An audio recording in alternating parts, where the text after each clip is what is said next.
Block को अरे Medina block को लाल करप्ट अफसरान को लाल करप्ट अफसरान को लाल करप्ट अफसरान को गैस की लोड शेडिंग बंद करो।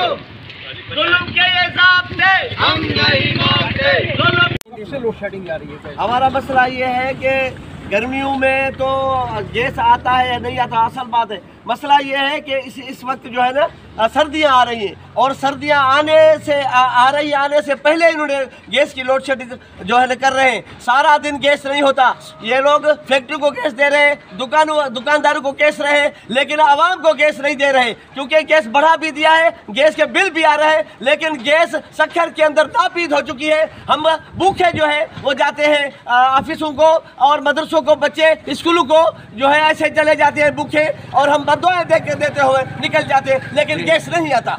बिल्कुल दुरुस्त बात है कि गैस की लोड शेडिंग के हवाले